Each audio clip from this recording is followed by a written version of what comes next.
అన్ని అంగులతో ప్రభుత్వం నూతనంగా నిర్మించదలిచిన young India integrated residential school వసతి గృహ సముదాయం కోసం బోధన్ పట్టణ శివారులోని బెల్లర్ ప్రాంతంలో ఎంపిక చేసిన స్థలాన్ని జిల్లా కలెక్టర్ ఇళ్ల త్రిపాఠి శుక్రవారం పరిశీలించారు. ఈ స్థలాన్ని ఖరారు చేసినందున శంకుస్థాపన కార్యక్రమానికి అవసరమైన ఏర్పాట్లు చేయాలని సంబంధిత అధికారులను ఆదేశించారు. త్వరలోనే పనులు ప్రారంభించి నిర్ణీత గడువులోపు పూర్తి చేసేలా చర్యలు తీసుకుంటామని అన్నారు. రాష్ట్ర ప్రభుత్వం అధునాతన వసతి సదుపాయాలతో సమీకృత రెసిడెన్షియల్ పాఠశాలను ఏర్పాటు చేస్తుందని ఈ సందర్భంగా గుర్తు చేశారు.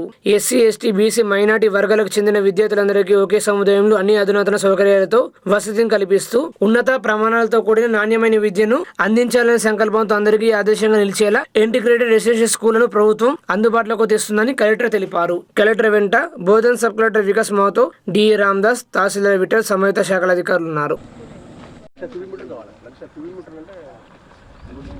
ప్యాచింగ్ ప్లాన్ నడవాలంటే ఇవన్నీ ఎల్ఈడి కలగదు. Patching plan packet mixer labour cab వీళ్ళు ఇస్తారు. టీఎస్ఎంపీ డీజిల్ ఇచ్చేస్తారు. వాళ్ళు ఇచ్చేసారు, మాకు డిమాండ్ నోటీస్ ఇచ్చేసారు. అవి కట్టేస్తే లైన్ చేసేస్తాం. అడ్వాన్స్ కట్టాలి, అది చేసేస్తాం.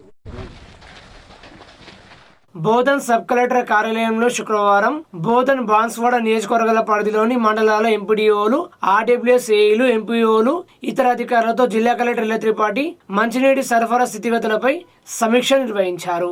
ఒక్కో మండలం వారీగా నీటి సరఫరా పరిస్థితి గురించి, అందుబాటులో ఉన్న నీటి వనరులు, చేపట్టాల్సి ఉన్న మరమ్మతులు తదితర వాటి గురించి అడిగి తెలుసుకున్నారు. క్షేత్రస్థాయిలో సిబ్బంది పనితీరును పక్కగా పర్యవేక్షణ జరపాలని, తాను కూడా ఆకస్మిక తనిఖీ నిర్వహిస్తానని, ఎక్కడైనా నిర్లక్ష్యానికి తావిస్తే బాధ్యులపై కఠిన చర్యలు తీసుకుంటామని కలెక్టర్ స్పష్టం చేశారు. మారుమూల నివాస ప్రాంతాలకు సైతం రక్షిత మంచినీటిని అందించేందుకు వీలుగా ఎడపల్లి మండలం జాంకంపేట వద్ద ఏర్పాటు చేసిన తరహాలోనే అనంతగిరి, నెహ్రూనగర్ గ్రామాలకు సైతం సమృద్ధిగా త్రాగునీటి సరఫరా కోసం ఆన్లైన్ బూస్టర్ సిస్టమ్ ఏర్పాటు చేయాలని కలెక్టర్ అధికారులను ఆదేశించారు. ఈ సమావేశంలో sub collector Vikas Mahato, RWS SE Rajender, DPO Srinivasarao, JPCO Sayagoud, RDO Sayanna, mission Bhagiratha ఏఈలు రాకేష్, స్వప్న, డిఎల్పిఓలు శ్రీనివాస్, నాగరాజు, ఆయా మండలాల ఎంపీడీఓలు, ఏఈలు, ఎంపీఓలు తదితరులు పాల్గొన్నారు. మీరు మాట్లాడేటప్పుడు మీ కన్సర్న్ ఏఈ కూడా ఒకసారి కూర్చొని అక్కడ ఏమేమి సమస్య ఉన్నాయి, డ్రింకింగ్ వాటర్ సంబంధించి మీకు ఉన్న జనాభా ఎంత, అంటే ఎన్ని జీపీస్ ఉన్నాయి, ఎన్ని టాంగాలు ఉన్నాయి, తప్పకుండా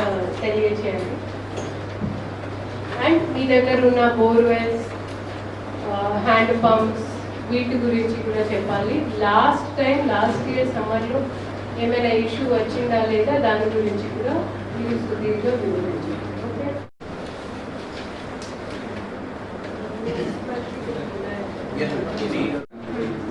2011 population is approximately 82,744 madam. As on today 1 lakh population ఉంది మేడం.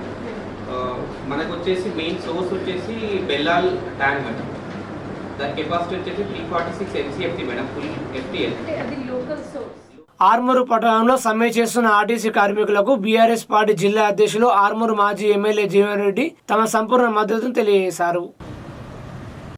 నిన్న ఏదైతే మన కార్మికుడు శంకర్ గౌడ్ గారు మరణించారో దానికోసం ఒక్క నిమిషం అందరి దయచేసి మౌనం పాటిద్దామని చెప్పారు.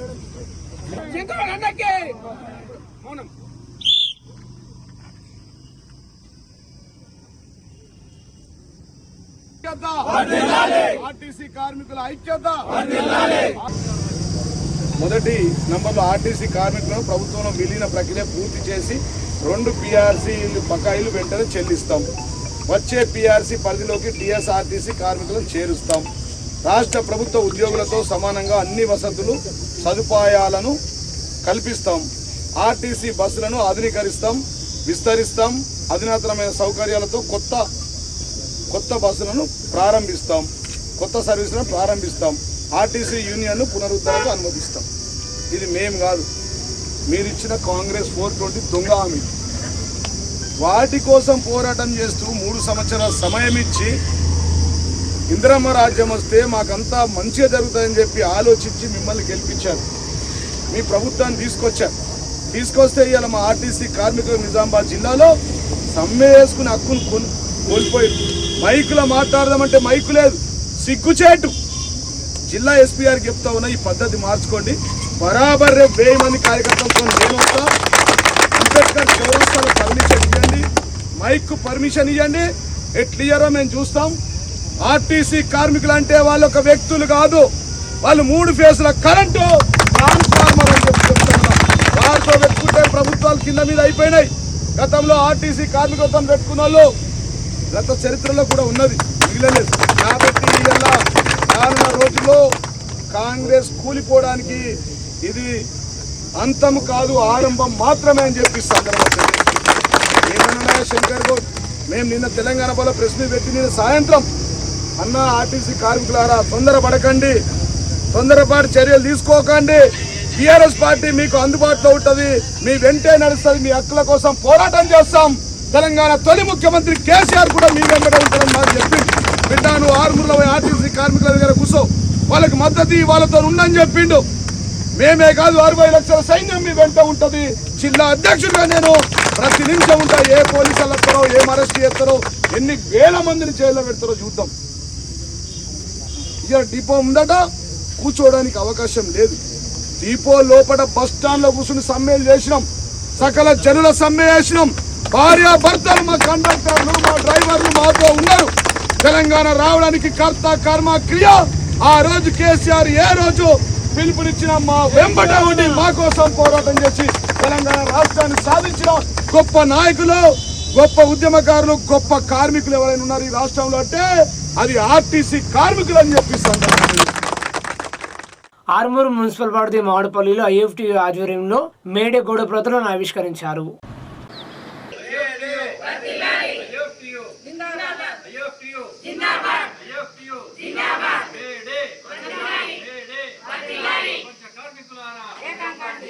జాతీయ కమిటీ పిలుపు మేరకు 140వ మేడే దినోత్సవాన్ని మేడే సందర్భంగా ఘనంగా నిర్వహించాలని చెప్పి ఐఎఫ్టీ తరఫున కార్మిక లోకానికి పిలుపునిస్తా ఉన్నాం.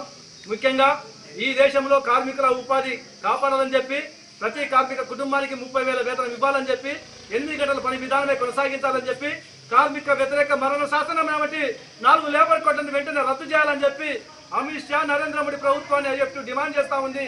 అట్లాగే ఈ దేశంలో ఉన్న సంపద కాపాడాలని చెప్పి అదే విధంగా దేశాన్ని అప్పుల కొంపగా కాకుండా ప్రజలకు ఇచ్చిన మాట ప్రకారం ఏటా 2 కోట్ల కొలువులు, అదేవిధంగా జన్ధన్ ఖాతాలో 15 లక్షల సమాన పనికి సమాన వేతనం ఇవ్వాలని చెప్పి ఐఎఫ్టీగా డిమాండ్ చేస్తా ఉన్నాం. లేకపోతే దేశంలో ఉన్నటువంటి 50 కోట్ల మంది కార్మికుల కోపాగ్నికి బలి కాక తప్పని చెప్పి హెచ్చరిస్తున్నాం. మేడే ఫస్ట్ రోజున కార్మిక వ్యతిరేక 4 లేబర్ కోడ్లు రద్దు చేయాలని చెప్పి మేడే దినోత్సవాన్ని జరపాలని చెప్పి గ్రామ పంచాయతీ, మున్సిపల్, బీడీ అన్ని రంగాల కార్మికులకు ఐఎఫ్టీగా పిలుపునిస్తా ఉన్నాం. అట్లాగే కనీస వేతనం నిర్ణయించాలి. అట్లాగే రాజీనామా చేసిన వాళ్ళకి 9,000 రూపాయలు పెన్షన్ ఇవ్వాలని చెప్పేసి బీడీ వర్కర్స్ యూనియన్గా డిమాండ్ చేస్తున్నాం. అంతేకాకుండా రాష్ట్ర ముఖ్యమంత్రి నేను అధికారంలోకి వస్తే బీడీ కార్మికులకు చేత పథకం కింద 4,000 రూపాయలు ఇస్తానని చెప్పేసి హామీ ఇచ్చినటువంటి రేవంత్ రెడ్డి 3 సంవత్సరాలు గడుస్తున్నా ఇప్పటికీ ఉలుకు పలుకు లేదు కాబట్టి ఇప్పటికైనా చేత పథకం కింద బీడీ కార్మికులందరికీ కూడా 4,000 రూపాయలు జీవన ఆసరా పెన్షన్ ఇవ్వాలని చెప్పి డిమాండ్ చేస్తూ ఉన్నాం. లేనట్లయితే పెద్ద ఎత్తున పోరాటాలు చేస్తామని చెప్పేసి ఈ సందర్భంగా తెలియజేస్తూ ఉన్నాం. వేల్పూర్ ఐసిడిఎస్ ఆధ్వర్యంలో గ్రాడ్యుయేషన్ డే నిర్వహించారు. Supervisor Nagalakshmi anganwadi teachers graduation డేను విద్యార్థులు, పిల్లల పేరెంట్స్ సమక్షంలో ఘనంగా నిర్వహించారు. ముఖ్య అతిథులుగా పచ్చనాడు కూడా సర్పంచ్ కొల్లేరు సై, ఉప సర్పంచ్ రఘుపతి హాజరయ్యారు.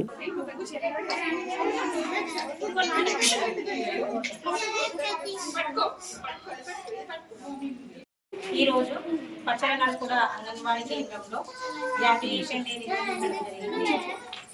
గ్రాడ్యుయేషన్ డే ముఖ్య ఉద్దేశం ప్రైవేట్ స్కూళ్ళ కంటే అంగన్వాడీ స్కూళ్ళు ఏం తక్కువ కాదు.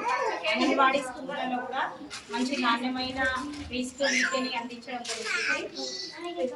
తల్లిదండ్రులు పిల్లలను అంగన్వాడీ స్కూల్కు మరింత ఎక్కువగా పంపించాలని కోరడం జరుగుతుంది. నిజామాబాద్ జిల్లా కేంద్రంలోని బస్టాండ్ వద్ద సిపిఎం పార్టీ జిల్లా కమిటీ ఆధ్వర్యంలో ధర్నా నిర్వహించి నిరసన వ్యక్తం చేశారు.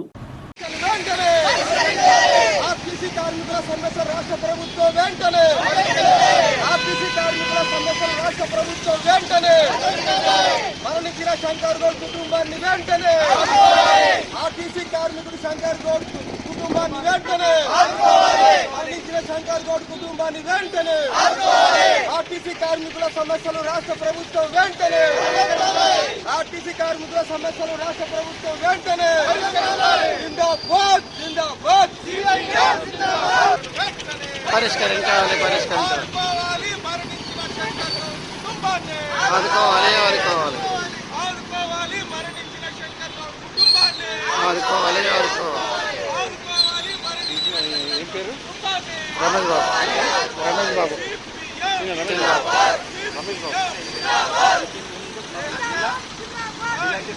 భీమ్గల్ మండల కేంద్రంలో బీఆర్ఎస్ పార్టీ నాయకులు మీడియా సమావేశం నిర్వహించి మాట్లాడారు. 2.5 సంవత్సరాల పరిపాలనలో ఈరోజు ఆర్టీసీని బస్సు పట్టించి ఆర్టీసీ కార్మికులకు ఇచ్చినటువంటి కోరికలని నెరవేర్చక రోజులు గడుపుకుంటూ వచ్చినటువంటి కాంగ్రెస్ పార్టీకి ఈరోజు ప్రజలు బుద్ధి చెప్పే తరుణమాసన్నమైందని చెప్పక తప్పదు. ఎందుకొరకంటే కొంచెం మంత్రికి కానీ ముఖ్యమంత్రికి కానీ సంబంధిత మంత్రికి కానీ కొంచెం ఆర్టీసీని ఎలా కాపాడాలన్నటువంటి దృక్పథం లేక ఆర్టీసీ కార్మికులను సంవత్సరం నుంచి మీ కోరికలు తీస్తామని చెప్పుకుంటూ వచ్చి ఈరోజు శంకర్ గౌడ్ అనే వ్యక్తిని గవర్నమెంట్ ఆయన ప్రాణాన్ని తీసుకున్నది కాబట్టి తప్పకుండా ఆయనకు 2 కోట్ల ఎక్స్గ్రేషియా ఇచ్చి వారి కుటుంబంలో ఒక వ్యక్తికి ఉద్యోగం ఇస్తూ మరియు ఆయన సంస్థ నుంచి రావాల్సినటువంటి ప్రతి రూపాయి కాడికి వెళ్ళి ఆయనకి ఇవ్వాలని చెప్పి భీమ్గల్ మండల టీఆర్ఎస్ పార్టీ కాంగ్రెస్ ప్రభుత్వాన్ని డిమాండ్ చేస్తూ వారి కుటుంబానికి అంజలి ఘటిస్తూ కాంగ్రెస్ పార్టీకి కాంగ్రెస్ ప్రభుత్వానికి కాంగ్రెస్ మంత్రివర్గానికి ఆర్టీసీ తరపుల ఎల్లవేళలా తెలంగాణ రాష్ట్ర సమితి వారికి సపోర్ట్ ఉంటుంది. శంకర్ గౌడ్ కుటుంబానికి కూడా మేమందరం తెలంగాణలో ఉన్నటువంటి బీఆర్ఎస్ పార్టీ ప్రతి కార్యకర్త వారి కుటుంబానికి సహకారం ఉంటారని చెప్పి మనవి చేసుకుంటూ ప్రభుత్వానికి నిరసన తెలియజేస్తూ వారి కుటుంబానికి అంజలి ఘటిస్తూ వారు ఏదైతే కార్మికుల కొరకు త్యాగం అయిపోయినరో వారి ఆత్మకు శాంతి కలగాలని చెప్పి భీమ్గల్ మండల బీఆర్ఎస్ పార్టీ తీర్మానం చేస్తూ అంజలి ఘటిస్తూ సెలవు తీసుకుంటున్నాం. జై తెలంగాణ. ఈరోజు గోష్ కమిషన్ ఏదైతే ఉందో అంత ట్రాష్ అని చెప్పేసి మరి తెలంగాణ హైకోర్టే క్లీన్ చిట్ ఇచ్చింది. మరి ఈరోజు ముఖం ఎడబెడతారు మీరు? ఒక మహోన్నతుడిని నిందించి ఈరోజు అవాస్పాలైపోయినటువంటి ఈ కేసీఆర్ రేవంత్ రెడ్డి ప్రభుత్వం ముఖం మీద పెడతారో ఆలోచించాలి. కోట్ల రూపాయలు దండుకొని ఏమాత్రం తెలంగాణ ప్రజలకు లాభం చేయకుండా మరి ఈరోజు అదే ప్రాణేత చేవలను ఉపయోగించుకొని ఈరోజు కేసీఆర్ గారు మరి తెలంగాణ రాష్ట్రానికి కరువు అనేది ఉండకుండా చేసినటువంటి వ్యక్తి కేసీఆర్ గారు. మరి ఇట్లాంటి వ్యక్తిని నిందలేసి ఆయన ఏదో అబాస్ పాలు చేస్తామంటే ప్రజల్లో మీకు చులకనైపోతుండ్రు. 2.5 సంవత్సరాలు గడిచిపోయింది. తెలంగాణ రాష్ట్రానికి ఏం చేయాలని ఆలోచించాలి తప్ప కేసీఆర్ని ఏం చేద్దాం, హరీష్ రావుని ఏం చేద్దాం, కేటీఆర్ని ఏం చేద్దాం అని చెప్పేసి ఆలోచించడం అనేది మానండి. ప్రజల్లో మీకున్నటువంటి కొద్ది విలువలను కాపాడుకునే ప్రయత్నం చేయండి. కేసీఆర్ని మనం నిందలు వేద్దామంటే ఆయన మీద నమ్మే ప్రసక్తి తెలంగాణ ప్రజలు లేదు. తెలంగాణ ప్రజలు ఖచ్చితంగా కేసీఆర్ నమ్ముతున్నారు. కేసీఆర్ గారి మీద ఉన్నటువంటి గౌరవం, కేసీఆర్ గారు చేసినటువంటి మరి ఈ అభివృద్ధి సంక్షేమం అందరికీ అందినాయి కాబట్టి ఆయనే నమ్ముతున్నారు. మిమ్మల్ని నమ్మే ప్రసక్తి లేదు. ఇకనైనా హైకోర్టు ఏదైతే మీకు ఈ ముట్టికాయ వేసిందో దాన్ని దృష్టిలో ఉంచుకొని ఆయన కేసీఆర్ గారి మీద నిందలేయడం మానుకొని మరి సంక్షేమం మీద అభివృద్ధి మీద మీరు మీ దృష్టి సారించాలని చెప్పేసి కోరుకుంటూ జై తెలంగాణ. ఆర్మూరు మున్సిపల్ పరిధి పెరిగిట్లోని కాంతి హై స్కూల్లో ఘనంగా అకాడమిక్ ఎక్సలెన్స్ అవార్డ్ ప్రధాన మహోత్సవాన్ని నిర్వహించారు. ఈ విద్యా సంవత్సరంలో విద్యార్థుల మెరుగైన ప్రదర్శనకు academic improvement, best in writing of the year, spoken English, discipline star, best in arts, most productive creative thinkers మరియు best in attendance for the academic ఇయర్లలో మెమోంటోస్ మరియు సర్టిఫికెట్లను పాఠశాల ప్రిన్సిపల్ కాంతి గంగారెడ్డి చేతుల మీదుగా అందజేశారు. పాఠశాల వ్యవస్థాపకులు ప్రిన్సిపల్ కాంతి గంగారెడ్డి మాట్లాడుతూ ప్రతి సంవత్సరం మా విద్యార్థులు జిల్లా మరియు రాష్ట్ర స్థాయిలలో అద్భుతమైనటువంటి ప్రదర్శన కనబరుస్తూ వారి లక్ష్య సాధనకు అవసరమైన మెలకువలు నేర్పుతూ భవిష్యత్తులో విజయం సాధించే విధంగా వారికి మా ఉపాధ్యాయులు శిక్షణ ఇస్తున్నారని తెలిపారు. అదేవిధంగా పాఠశాల డైరెక్టర్ వేల్పూడి శశాంక్ రెడ్డి మాట్లాడుతూ విద్యార్థులలోనూ సృజనాత్మకతను వెలికి తీయడానికి అవసరమైన ప్రణాళికను రూపొందిస్తూ వారిని ఉత్తేజపరుస్తూ జిల్లా మరియు రాష్ట్ర స్థాయిలలో ఐఐటి, అబాకస్, వేదిక్ మ్యాథ్స్ అనేక అంశాలు వారికి భవిష్యత్తులో ఉపయోగకరంగా ఉండేటువంటి అంశాలలో పరిపూర్ణత తీసుకురావడానికి మా ఉపాధ్యాయులు తీవ్రంగా కృషి చేస్తున్నారన్నారు. ఈ కార్యక్రమంలో విద్యార్థులు తల్లి తల్లిదండ్రులు పాల్గొని విద్యార్థుల యొక్క అభివృద్ధి, వారు సాధించిన విజయం చూసి సంతోషాన్ని వ్యక్తం చేశారు. ఆర్మూర్ పట్టణానికి చెందిన బసంత లావణ్య కూతురు వినీల ఇటీవల విడుదల ఇంటర్ ఫలితాల్లో 95% మార్కులు సాధించిన సందర్భంగా ఆర్మూర్ పట్టణ సామాజిక సేవకులు, జాతీయ అవార్డు గ్రహీత పట్వారి తులసికుమార్ వారి నివాసంలో ఆమెకు ప్రోత్సాహక సన్మానం చేసి జ్ఞాపికను అందజేశారు. ఇంటర్మీడియట్ ఫలితాల్లో మా ప్రభుత్వ ఉపాధ్యాయులు బసంత్ గారు మరియు లావణ్య గారి యొక్క కూతురు వినీల ఇంటర్మీడియట్ ఫలితాల్లో 95% సాధించిన సందర్భంగా వారి నివాసంలో వచ్చి వారికి ప్రోత్సాహక సన్మానం చేయడం జరిగింది. అయితే ఇంటర్మీడియట్ ఫలితాల్లో అత్యుత్తమ మార్కులు సాధించిన సందర్భంగా మరియు భవిష్యత్తులో కూడా అత్యుత్తమైన స్థాయి అనుకున్న లక్ష్యాన్ని తొందరగా సాధించి ఉన్నత స్థాయిలో నిలవాలని మా యొక్క స్టూడెంట్ వినీలకు తెలపడం జరుగుతుంది. సో నేడు యువత కూడా విద్యార్థులు కానీ ఇలా ప్రోత్సాహం ఇవ్వడం చేత భవిష్యత్తులో ఉన్నత స్థాయిలో ఉంటారనే ఉద్దేశంతో ఇలాంటి సామాజిక దృక్పథంతో వారికి ప్రోత్సాహం అందించడం జరుగుతుంది. అవకాశం ఇచ్చిన ప్రతి ఒక్కరికి థ్యాంక్ యూ తెలుపుతున్నాం. మరి తన విద్యార్థి అయినటువంటి మా కూతురు వినీల గారు సన్మానం అందించడం జరిగింది. ఇంటర్మీడియట్లో అత్యుత్తమ మార్కులు 95% సాధించినందుకు మోటివేషన్లో భాగంగా మా యొక్క కూతురిని సన్మానించినందుకు thank you sir. Thank you very much sir. నా పేరు వినీల. ఇంటర్మీడియట్లో 9% మార్క్స్ వచ్చినందుకు మా సార్ తులసి పట్వార్ గారు మా ఇంటికి వచ్చి నన్ను ఫెలిసిటేట్ చేయడం జరిగింది. Thank you sir.